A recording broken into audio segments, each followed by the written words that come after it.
जय हिंद दोस्त, कैसे हैं? आई होप आप सब लोग बहुत अच्छे होंगे। एलपी टेक्नीशियन की तैयारी काफ़ी अच्छी चल रही होगी। इसमें भी हम सब लोगों ने लगभग 44 तक कंप्लीट कर चुके हैं। एलपी टेक्नीशियन का प्रीवियस साल का क्वेश्चन हम सब देखना शुरू किए थे, जिसमें सिर्फ साइंस प्रश्न कब पर गौर करना हमने पहले शुरू किया था कि साइंस प्रश्न देख लेते हैं और उसी हिसाब से हम उस प्रश्न में मतलब फिर जब ये खत्म हो जाएगा प्रैक्टिस सेट प्रीवियस ईयर का क्वेश्चन, तो हम सब फिर फिजिक्स, केमिस्ट्री, बायो तीनों से मिला करके प्रश्न पढ़ना शुरू कर देंगे। तो चलिए आ जाते हैं, ये इस सेट को देख लेते हैं। ये सेट 29 अगस्त 2018 का जो एलपी का एग्जाम पड़ा था वो थर्ड शिफ्ट का ये प्रश्न है। ठीक है, तो चलिए आते हैं। सिर्फ साइंस के प्रश्न लिए गए करंट अफेयर को छोड़ करके। एक तत्व के समस्थानिक की द्रव्यमान संख्या 298 है, अर्थात उसका मास है जो 298 दिया है। यदि इसके नाभिक में न्यूट्रॉन अर्थात न्यूट्रॉन की संख्या 188 है, तो यहां देख लीजिए जो द्रव्यमान होता है वो न्यूट्रॉन और प्रोटॉन की संख्या के बराबर होता है। ठीक है, द्रव्यमान बराबर हम क्या बोल सकते हैं? द्रव्यमान बराबर न्यूट्रॉन की संख्या प्लस प्रोटॉन की संख्या, और इसमें न्यूट्रॉन की संख्या इतना दिया, तो प्रोटॉन की संख्या निकालेंगे 298 माइनस जब 188, क्योंकि यहाँ देखिए ना मैथ का कैलकुलेशन। तो प्रोटॉन ये 8 से 8 गया 0, 9 में से 8 गया 1 और 2 में से 1 गया 1, अर्थात 110। तो जो प्रोटॉन की संख्या होगी वही परमाणु संख्या कहलाती है। प्रोटॉन की संख्या परमाणु संख्या कहलाती है और 110। इसमें देखिए एक चीज याद रखिएगा, इसमें एक चीज याद ये रखना है कि अगर द्रव्यमान पूछे तो द्रव्यमान जो नाभिक में उपस्थित न्यूट्रॉन और प्रोटॉन की संख्या के योग के बराबर होता है, और अगर परमाणु संख्या पूछे तो परमाणु संख्या है वो प्रोटॉन की संख्या के बराबर होता है। और इलेक्ट्रॉन पर माइनस चार्ज होते हैं, जो कि नाभिक इस तरफ इस हिसाब से अगर न्यूट्रॉन प्रोटॉन हो गए तो इलेक्ट्रॉन इसके नाभिक के चारों ओर क्या लगाते रहेंगे? चक्कर लगाते रहते हैं। नाभिक के चारों ओर इलेक्ट्रॉन चक्कर लगाते रहते हैं, तो ये चीज़ हमेशा ध्यान रखिए। चलिए, केमिस्ट्री के प्रश्न थे, आगे आते हैं अगले प्रश्न पे। अगले प्रश्न देख लीजिए। प्रश्न छोटा है लेकिन हम पढ़ देते हैं, मतलब छोटा दिखाई पड़ेगा आपको। निम्नलिखित में कौन अर्धसूत्रण के लिए कौन सा कथन सही नहीं है? अर्थात इसमें प्रश्न पूछा अर्धसूत्रण मतलब विखंडन के समय या दो भागों में टूट जाना, अर्धसूत्रण कहलाता है। और इसमें कौन सही नहीं है? तो चलिए, सही नहीं तो एक होगा, लेकिन बाकी सही वाले तो 3 है ना, तो उसको सीखने का प्रयास करते हैं कि अर्धसूत्रण 2 चरणों में होता है। बस वास्तविक बात है कि अर्धसूत्रण क्या चरणों में होता है? 2 चरणों में, ये सही है। जनन ग्रंथि में अर्धसूत्रण युग्मन के उत्पादन के लिए होता है, अर्थात ये कहाँ होता है? जनन ग्रंथि में अर्धसूत्रण युग्मन के उत्पादन के लिए होता है। बहुत अच्छे। अर्धसूत्रण के दौरान जनक कोशी के जीन परिणामी कोशी में मिश्रित हो जाता है। चलिए, इसमें जो जनन कोशी है वह परिणामी कोशी में क्या हो जाता है? मिश्रित हो जाता है, ये भी सही था। चौथा इसका सही नहीं है, अर्धसूत्रण का परिणाम स्वरूप परिणामी कोशी का गुण सूत्र की संख्या गुनी हो जाती है, ये गलत बात है। बाकी ये 1 2 3 हमारा सही था, और ये किसका? अर्धसूत्रण की बात कही थी। चलिए, अगले प्रश्न क्या पूछा था जो देख लेते हैं। किसी समानांतर परिपथ में यदि किसी खराबी के कारण एक विद्युतीय उपकरण कार्य करना बंद कर दे तो सभी अन्य विद्युतीय उपकरण क्या करा? समानांतर में। जैसे देखिए, करंट विद्युत को हम या तो समानांतर क्रम में जोड़ सकते हैं या श्रेणी क्रम में जोड़ सकते हैं। ठीक है, अब उसमें से किसी एक खराबी के कारण उपकरण कार्य करना बंद कर दे तो अन्य सभी विद्युत उपकरण पर क्या प्रभाव पड़ेगा? तो सामान्य रूप से कार्य करते रहेंगे।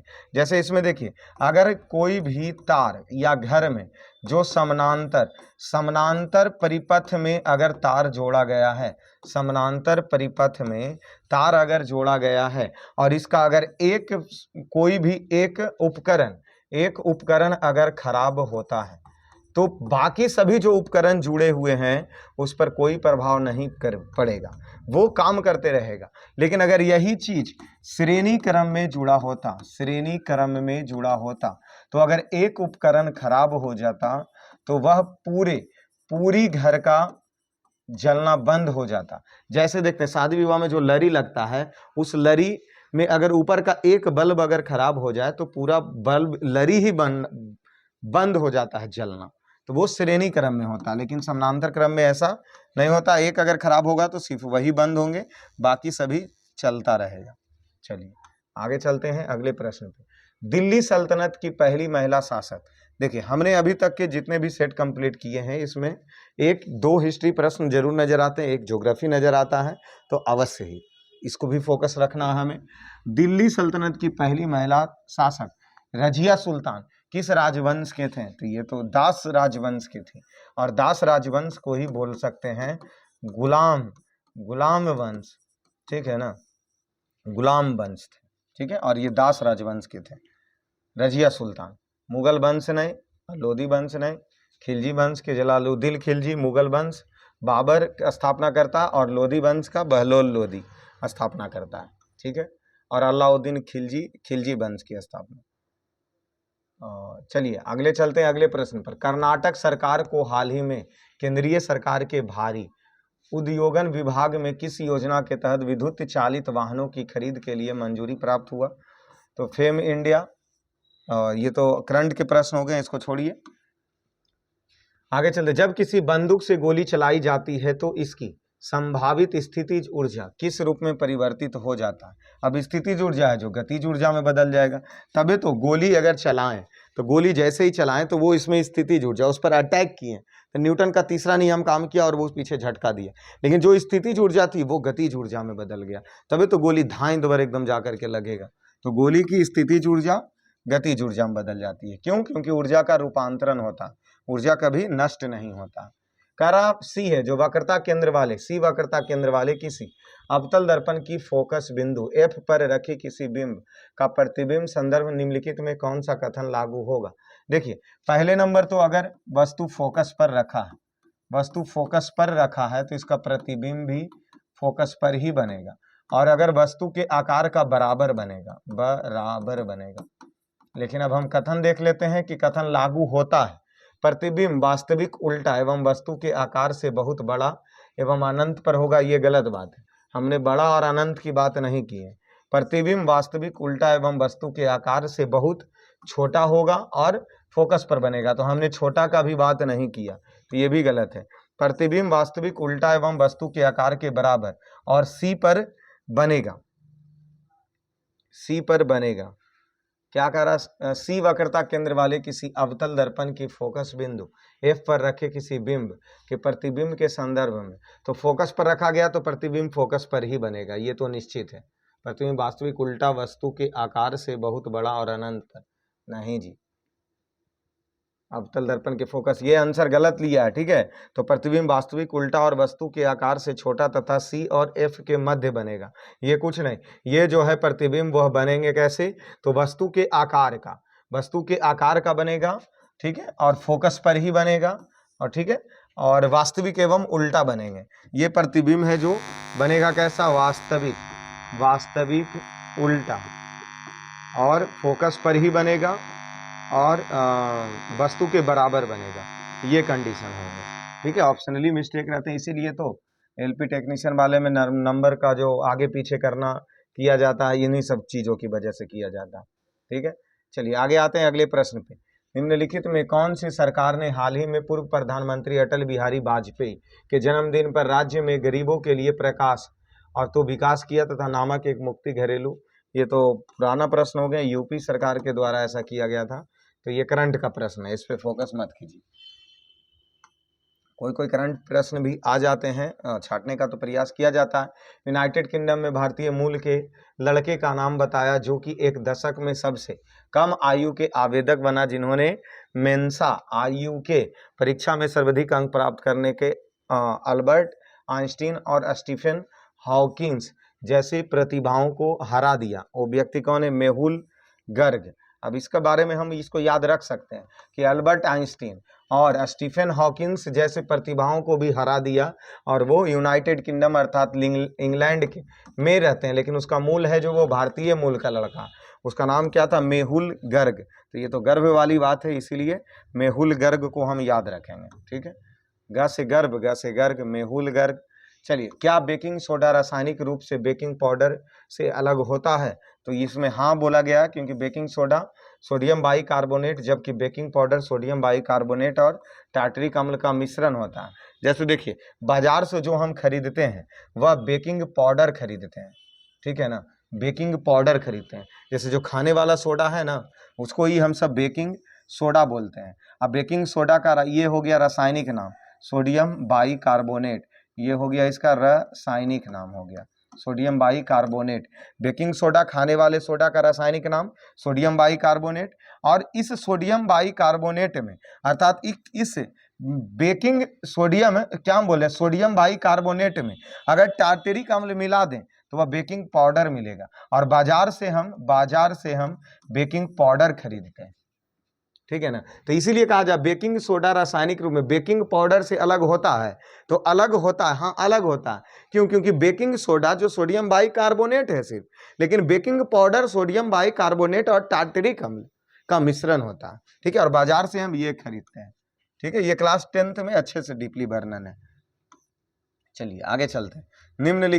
निम्नलिखित में कौन सा विघटन द्वारा पुनः उत्पन्न हो सकता है? तो कौन है? अस्पाइरोगाइरा। अस्पाइरोगाइरा है जो विघटन के द्वारा पुनः उत्पन्न हो सकता है। चलिए आगे चले अगले प्रश्नों पर। तत्व फ्लोरीन, क्लोरीन, ब्रोमीन, आयोडीन और एटी को समानतः किस नाम से जानते हैं? तो ये तो वर्ग 17 की हाइलोजन, वर्ग 17 की हाइलोजन तत्व में है कौन? फ्लोरीन, क्लोरीन, ब्रोमीन, आयोडीन या एटी, हाइलोजन में, ठीक है। उसके बाद 18 है जो अक्रिय है, 18वां समूह अक्रिय है।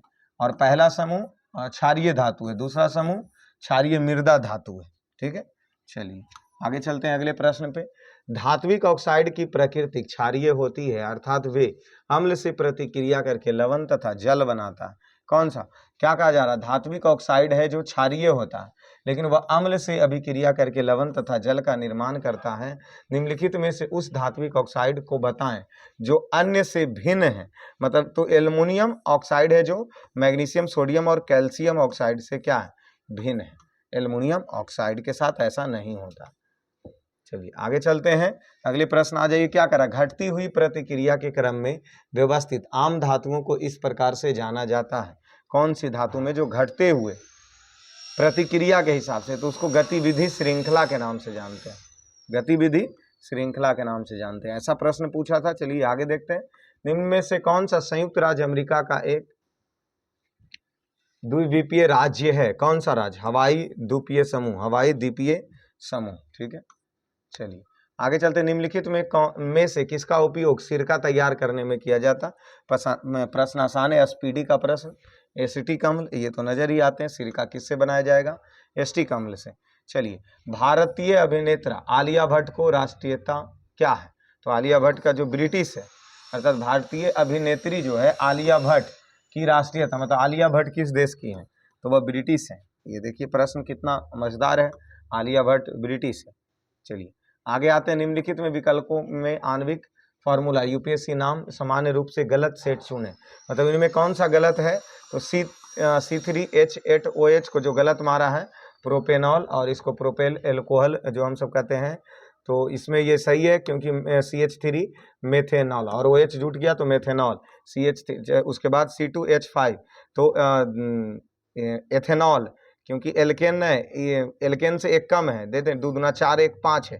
CnH2n+1 है, CnH2n+1 है। यहाँ भी CnH2n+1 है क्योंकि 1 और 2 1 3 हो गया। ये भी सूत्र CnH2n+1 पर ही है। लेकिन यहाँ देख लीजिए 3 दूना 6 2 8 CnH2n+2 पर है, अर्थात एल्केन पर है, तो ये अलग है, ठीक है। और ये गलत भी है, इसका ये रासायनिक नाम है जो गलत है। बाकी ये 3 का रासायनिक नाम और यूपीएससी नाम सही है। चलिए निम्न में से कौन सा एंजाइम अग्नाशय द्वारा स्रावित होता है? कौन सा एंजाइम है जो अग्नाशय द्वारा स्रावित होता है? ट्रिप्सिन। ट्रिप्सिन एंजाइम अग्नाशय में स्रावित होता है। चलिए आगे आते। भारतीय संसद द्वारा हाल ही में पारित जीएसटी संविधान संशोधन विधेयक को स्वीकार करने वाला पहला राज्य असम बन गया। ये जीएसटी 2018 में ही है ना, तो जिस समय जीएसटी मतलब हमारा ये हुआ था 2018 में, तो पहला राज्य लागू करने वाला असम है। तो ये प्रश्न, चलिए इस प्रश्न को हिस्ट्री की दृष्टि से हम देख सकते हैं कि जीएसटी लागू करने वाला पहला राज्य तो असम। चलिए तो ये हमारे 75 प्रश्न में कंप्लीट हुए, 66 तक था, बाकी के मैथ रीजनिंग के प्रश्न हैं। तो इसी प्रकार आप सब लोग बने रहिए एक छोटे से परिवार पे। परिवार में अगर सपोर्ट अच्छा रहा तो जल्द ही इस पर रीजनिंग और मैथ के भी किन्हीं दूसरे टीचर के द्वारा अवश्य सॉल्यूशन करवाई जाएगी। बस अब तो आपका आशीर्वाद चाहिए हमारी तरफ से, तो और लगातार सेवाएं आपको दी जा रही है, इसी प्रकार जुड़े रहिए।